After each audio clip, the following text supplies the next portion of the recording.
সামনেই মাধ্যমিক পরীক্ষা, আর এই পরীক্ষায় বাংলায় ভালো ফল করা নিয়ে অনেকেই দুশ্চিন্তা করেন। অনেকেই ভাবেন বাংলায় কম নম্বর আসে, কিন্তু জলপাইগুড়ির বিশিষ্ট বাংলা শিক্ষক কৌশিক গোস্বামী জানাচ্ছেন সঠিক কৌশল মানলেই ভালো নম্বর পাওয়া সম্ভব। তার পরামর্শ সিসিপি নিয়ম মেনে চলার। এখন যেটা দেখা যায় যে এই সময় ছাত্রছাত্রীরা একটু নার্ভাস হয়ে থাকে। আমি প্রথমেই বলবো, নার্ভাস হওয়ার কিছু নেই, আর সহজে কোনো কিছু আসে না। আমরা বলি সিসিপি, অর্থাৎ কমন সেন্স, কনফিডেন্স এবং প্র্যাকটিস। এই তিনটেই হচ্ছে সাফল্যের চাবিকাঠি। এই 36-এ 36ই পাওয়া যায়।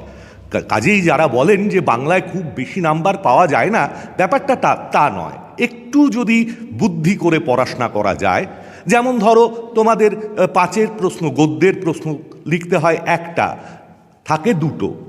এবারের জন্য ভালো করে আমরা যেগুলো পড়ব, জ্ঞানচক্ষু পড়ব, আমরা খুব ভালো করে অদল বদলটা পড়ব, আমরা খুব ভালো করে পড়ে নেব হচ্ছে নদীর বিদ্রোহটাকে, আমরা ভালো করে পড়ে নেব ওই পথের দাবিটাকে। তাহলেই আমরা ওখান 4টার থেকে 2টো আসবে, 1টা আমরা লিখতে পারবো। অবশ্যই কবিতার ক্ষেত্রেও ঠিক একইভাবে আমরা বেছে নিতে পারি।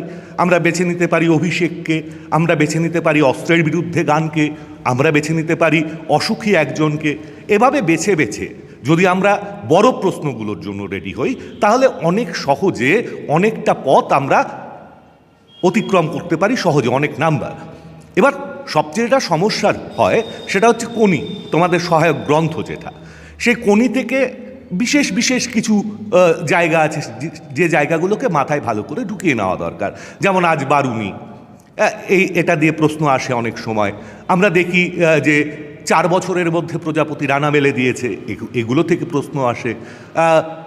ওই যন্ত্রণাটাই তো আমি রে, এই লাইনটা নিয়েও প্রশ্ন আসে। অথবা এটা বুকের মধ্যে পুষে রাখুক। এরকম কিছু কিছু প্রশ্ন আছে যেগুলো প্রত্যেক বছরের জন্যই ভেরি ভেরি ইম্পর্ট্যান্ট। এবারেও সেটাই থাকছে। পাশাপাশি কনির চরিত্র, খিদ্দার চরিত্র, এগুলো ভালো করে করতে হবে। এর সাথে থাকে রচনা, যেটা তোমাদের অনেক ক্ষেত্রেই 10টা নম্বর, এবং কি কি পড়বো না পড়বো এ বিষয় নিয়ে একটা থাকে ব্যাপার। তো বিজ্ঞান বিষয়ক একটা রচনা, যেমন ধরো বিজ্ঞান ও কুসংস্কার, কিংবা আমাদের জীবনে বিজ্ঞানের প্রভাব, বিজ্ঞানের ভালো মন্দ, এগুলোর পাশাপাশি একটি নদীর আত্মকথা, ছাত্রজীবনে খেলাধুলার ভূমিকা, ছাত্রজীবনে শৃঙ্খলা।